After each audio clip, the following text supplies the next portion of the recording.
दोस्तों, जब भी हम भारत के असली वीरों की बात करते हैं जो अपनी जिंदगी सिर्फ अपने लिए नहीं बल्कि देश और दुनिया के लिए जीते हैं, एक नाम जो हमेशा छा जाता है वो है रतन टाटा। एक ऐसा व्यक्ति जिन्होंने बिजनेस के मैदान में ही नहीं बल्कि इंसानियत के मैदान में भी अपना नाम अमर किया है। उन्होंने अपने सपनों को सच कर दिखाया, लेकिन उन सपनों को अपने लिए नहीं बल्कि भारत के हर नागरिक के लिए जिया। आज stardom chronicles with Nikshay Maurya में हम बात करेंगे रतन टाटा के सफर की। एक कहानी जो हमें सिर्फ प्रेरणा नहीं देगी बल्कि हमें यह भी सिखाएगी कि असली ग्रेटनेस क्या होती है। ये कहानी है बिजनेस के एक स्टॉलवर्ट की, एक देशभक्त की और एक विजनरी लीडर की जो अब हमारे बीच नहीं रहे।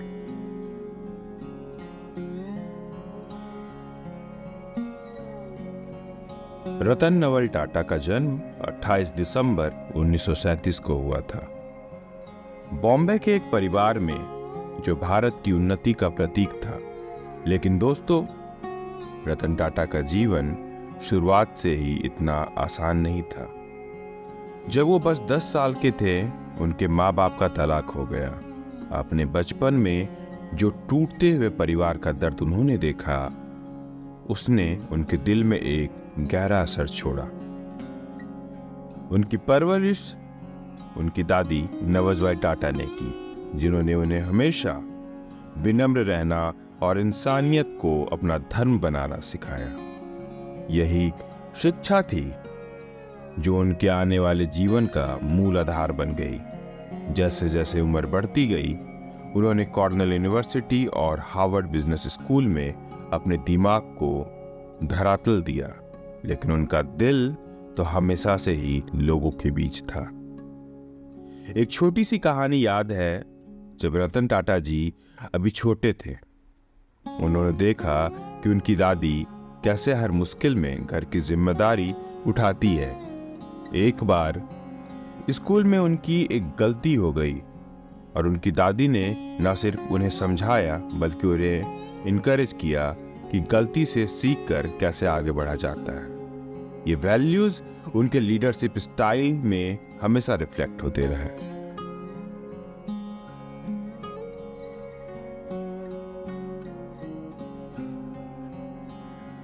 रतन टाटा के जीवन में हर छोटी जीत के पीछे बड़े स्ट्रगल्स छुपे हुए हैं। उन्होंने अपना करियर 1962 में टाटा स्टील के एक जनरल वर्कर के रूप में शुरू किया, जहां उन्होंने इंडस्ट्री की छोटी से छोटी डिटेल्स को समझा।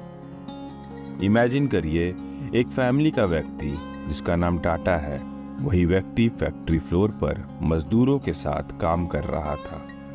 ये उनकी हम्बल बिगिनिंग्स का एक एग्जाम्पल है।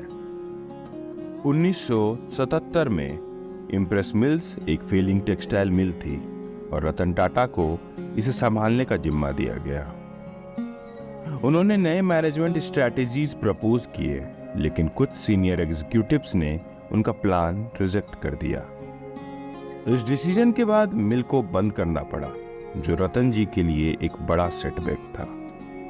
लेकिन ये स्ट्रगल ने उन्हें सिखाया कि हर डिसीजन रिस्की होता है और हर चैलेंज को एक लर्निंग अपॉर्चुनिटी के रूप में लेना चाहिए। इसी स्ट्रगल ने उनके अंदर रेजिलेंस और डिटर्मिनेशन को और भी मजबूत किया।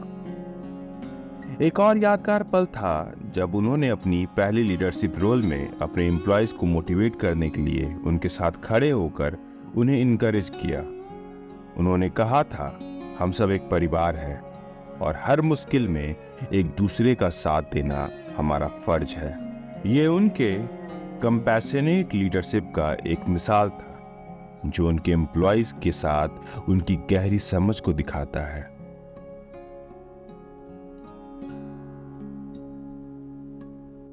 उन्नीस सौ 91 में टाटा ग्रुप के चेयरमैन जे.आर.डी. टाटा ने जब अपना पोजीशन छोड़ा तो रतन टाटा को टाटा सन्स का चेयरमैन बनाया गया। उस वक्त टाटा ग्रुप एक इंडियन कंपनी थी, लेकिन रतन टाटा के लीडरशिप में ये एक ग्लोबल जायंट बन गई। उन्होंने काफी डेयरिंग डिसीजन लिए जो उस वक्त रिस्की लग रहे थे, लेकिन उन्होंने टाटा ग्रुप को एक नए लेवल पर ले जाने का वादा किया था। सबसे पहला बोल्ड स्टेप था टाटा टी का टेटली टी को खरीदना। इस एक्वाजिशन में टाटा को ग्लोबल बेवरेजेस मार्केट में इंटर करवाया।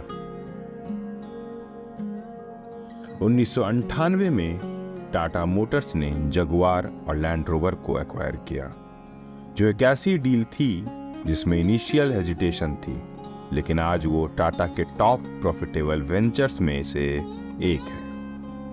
इसी तरह टाटा स्टील ने ब्रिटिश स्टील कंपनी कोरस को खरीदकर दुनिया के स्टील मार्केट में अपनी जगह बनाई। एक और एग्जाम्पल 2016 में साइरस मिस्त्री के रेजिग्नेशन के बाद रतन टाटा को टेम्पररी चेयरमैन अपॉइंट किया गया। उन्होंने अपनी लीडरशिप क्वालिटीज को और भी मजबूत किया और टाटा ग्रुप को स्टेबिलिटी और ग्रोथ की डायरेक्शन दी। उन्होंने हमेशा ये बिलीव किया कि लॉन्ग टर्म विजन से ही सस्टेनेबल ग्रोथ पॉसिबल है, और इसलिए उन्होंने टाटा ग्रुप को डाइवर्सिफाई किया और हर सेक्टर में इनोवेशन को प्रमोट किया। ये सिर्फ बिजनेस डिसीजंस नहीं थे, ये रतन टाटा का विजन था, उनका सपना था एक ट्रूली ग्लोबल टाटा ग्रुप का। और ये सब उन्होंने इसलिए किया क्योंकि उनका मानना था कि अगर आपको ग्लोबल लीडर बनना है तो आपको दुनिया के बड़े प्लेयर्स के साथ compete करना पड़ेगा। उन्होंने हमेशा ये सोचा कि टाटा ग्रुप के प्रोडक्ट्स और सर्विसेज दुनिया भर के लोगों के लिए बेनिफिशियल होनी चाहिए, चाहे वो टाटा मोटर्स की कार हो या टाटा कंसल्टेंसी सर्विसेज की IT सॉल्यूशंस।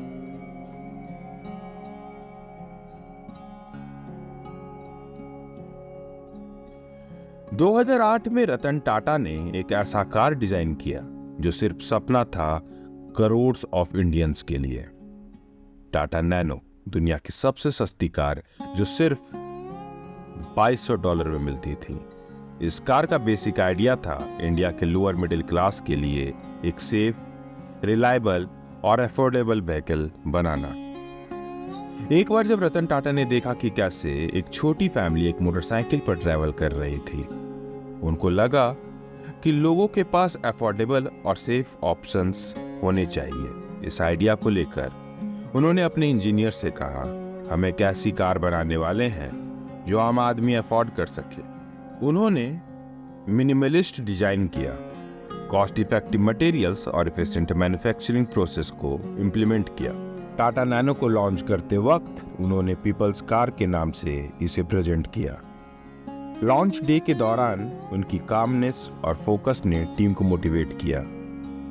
एक इंटरव्यू में रतन टाटा ने कहा था, नैनो सिर्फ एक कार नहीं है, ये एक मूवमेंट है, ये सभी के लिए एक अपॉर्चुनिटी है अपनी मोबिलिटी को इनहैंस करने की बिना किसी फाइनेंशियल बर्डन के। ये कार केवल एक इंजीनियरिंग मार्बल नहीं थी, ये उनकी सोच को दर्शाती है कि बिजनेस का असली मकसद सिर्फ प्रॉफिट्स कमाना नहीं होता, बल्कि सोसाइटी को कुछ देना भी होता है।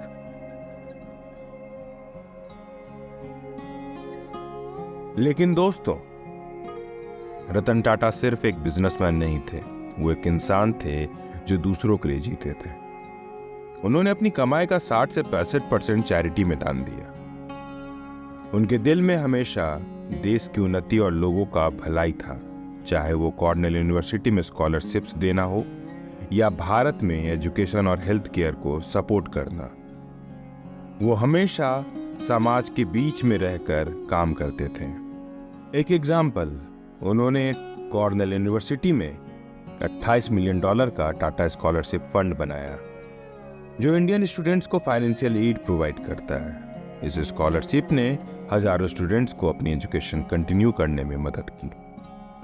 उनका हार्वर्ड बिजनेस स्कूल को $50 मिलियन का डोनेशन एक एग्जीक्यूटिव सेंटर के कंस्ट्रक्शन में लगा, जिसका नाम टाटा हॉल रखा गया।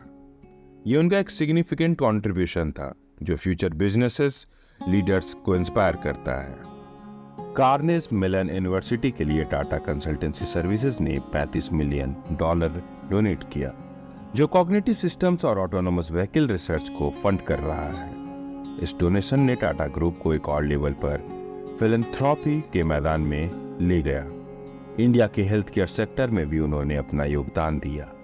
चाहे IIT बॉम्बे में Tata centre for technology and design हो या इंडियन इंस्टीट्यूट ऑफ साइंस के न्यूरोसाइंस प्रोजेक्ट्स के लिए फंड्स हो। एक और मिसाल, कोविड-19 पैंडेमिक के दौरान टाटा ग्रुप ने अपने CSR इनिशिएटिव्स को रैंप अप किया, मेडिकल सप्लाईज डिस्ट्रीब्यूट किए, हॉस्पिटल्स एस्टैब्लिश किए और अफेक्टेड कम्युनिटीज को सपोर्ट किया।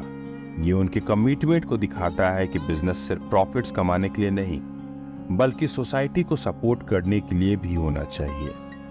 रतन टाटा ने हमेशा कहा कि एक कंपनी का असली मकसद सिर्फ प्रॉफिट्स नहीं, लेकिन लोगों की जिंदगी बेहतर बनाना होना चाहिए। और उन्होंने अपने जीवन में इस वादे को हमेशा पूरा किया। उनकी फिलैंथ्रोपी ने न सिर्फ भारत को बल्कि दुनिया को भी बेहतर बनाने में मदद की। ये उनका एक ऐसा योगदान था जो हमेशा याद रखा जाएगा।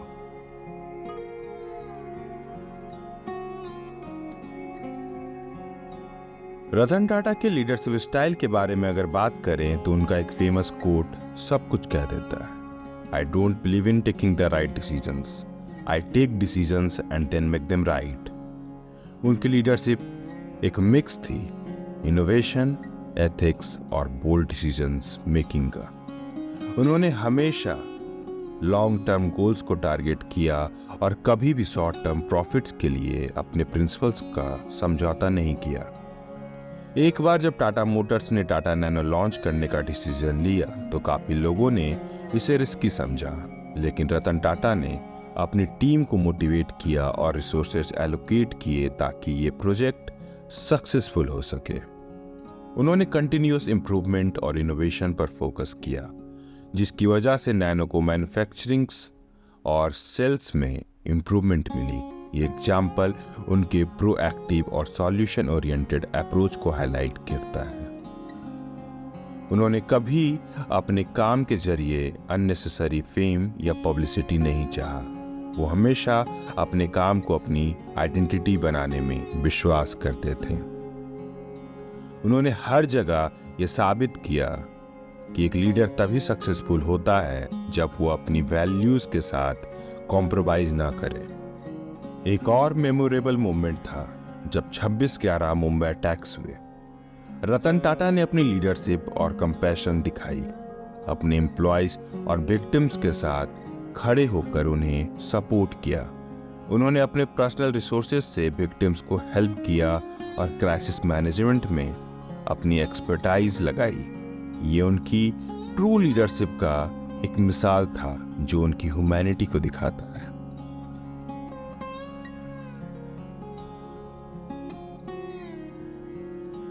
उनकी लाइफ के अचीवमेंट्स को देखते हुए रतन टाटा को कई नेशनल और इंटरनेशनल अवार्ड्स मिले।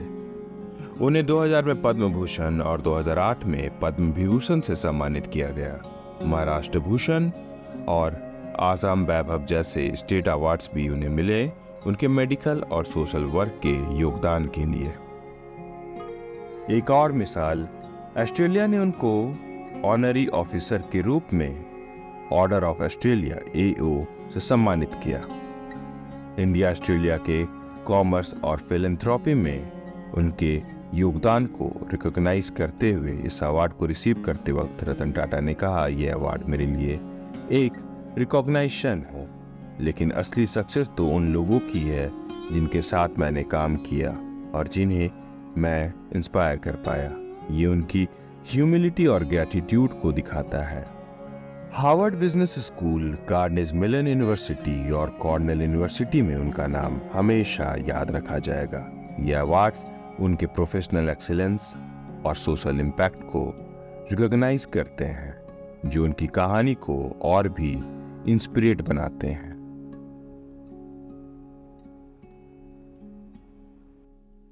लेकिन दोस्तों, 9 अक्टूबर 2024 को भारत ने अपने इस महान सपने को हमेशा के लिए खो दिया।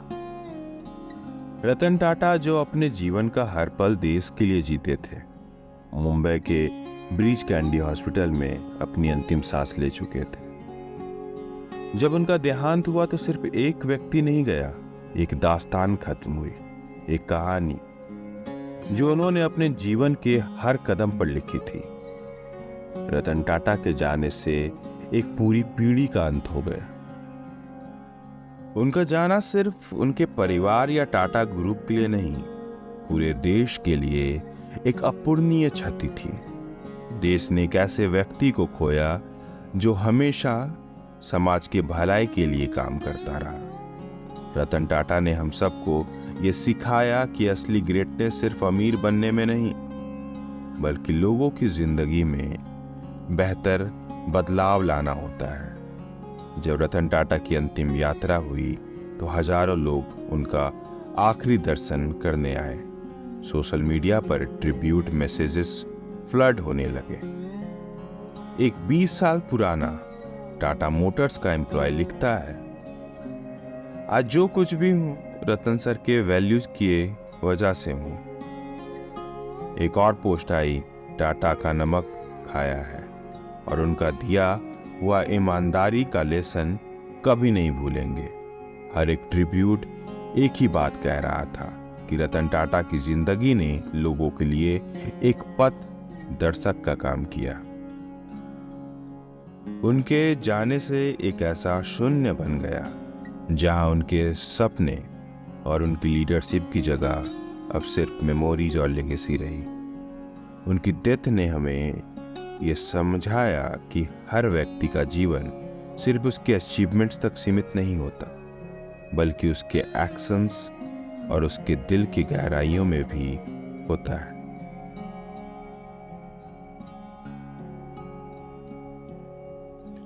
रतन टाटा का सफर एक सिंपल लेगेसी नहीं है।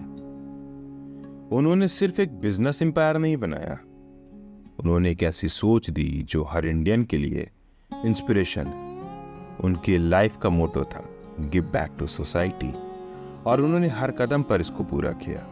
उनके इनिशिएटिव्स जैसे मेंटरशिप प्रोग्राम्स और लीडरशिप ट्रेनिंग फ्यूचर जनरेशन को इंस्पायर करते हैं कि वो भी एक इम्पैक्टफुल लीडर बन सके।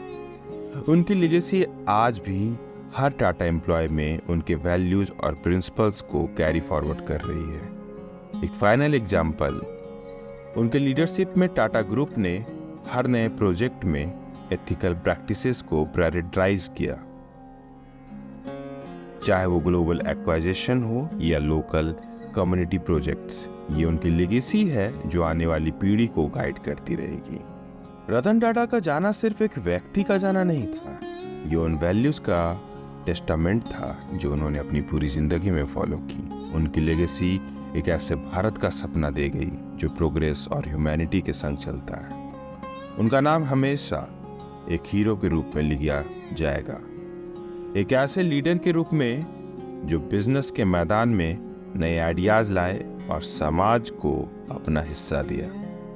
उन्होंने एक बार कहा था, if you want to walk fast walk alone, but if you want to walk far walk together. ये उनका एक संदेश था कि सफलता सिर्फ अपने लिए नहीं, बल्कि देश के हर नागरिक के लिए होनी चाहिए। आज भी टाटा ग्रुप के हर इनिशिएटिव, हर फिलैंथ्रोपी प्रोजेक्ट और हर बिजनेस डील में उनकी सोच दिखाई देती है।